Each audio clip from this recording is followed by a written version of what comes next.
It may not sound like the most appetizing thing to chug on a hot summer day, but it turns out milk can actually be more hydrating than water. New research compared the hydration provided by several popular drinks, and here to break it all down for us is our CTV medical expert, Dr. Marla Shapiro. Dr. Marla, thanks as always for joining us. Okay, I don't think anybody had milk on this one. And we've just been through these really hot spells where you worry about getting dehydrated because you sweat, and sometimes you're not even aware that you're sweating in that type of heat.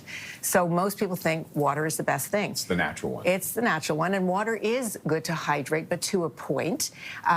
Hydration is more than just adding water back. You want to add some sugar back, some fat, some protein. When you sweat, you're losing salt as well. The more you drink, the faster your stomach empties. And yes, it can hydrate you, but it can also dilute the body's fluid. So if you're adding a lot of water in, your sodium can get quite low, and that itself can be a concern. So water's not bad, but when you look at what else might be better, you're right, that milk doesn't sound that appetizing, but in fact, when you look at the content of milk, milk is actually going to hydrate you better than water will. What does it do? What's the difference? You have to look at what's in your milk content. So if you look at what's in your milk content, what you've got is some lactose, which is sugar. You've got some protein, you've got some fat.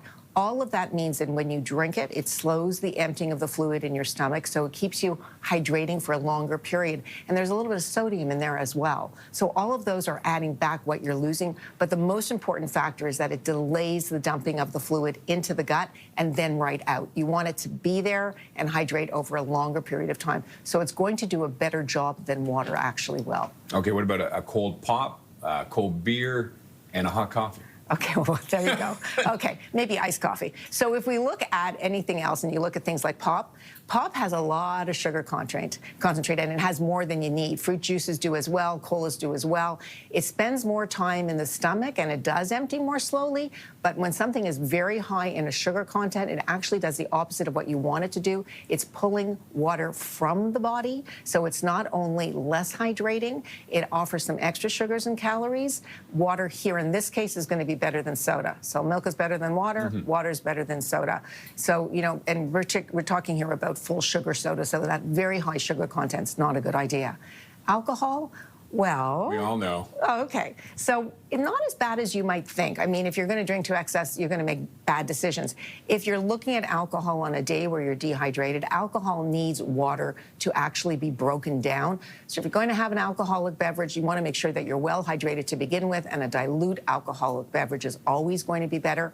Coffee, not as bad as you think. A regular cup of coffee has about 80 milligrams of caffeine, and that actually will hydrate you about the same as water. When you start drinking excess caffeine, so upwards of 300 milligrams, so 2 to 4 cups of coffee, you're actually going to have some dehydration going on. So it makes a difference what you're drinking and the content of what you're drinking, but the winner that came up here was a nice cold glass of milk. All right, we're almost out of time. Chocolate milk, too, does that count? Counts as that, absolutely. Perfect. We're ending on that. Dr. Marla Shapiro, thank you as always. CTV medical expert, Dr. Marla Shapiro.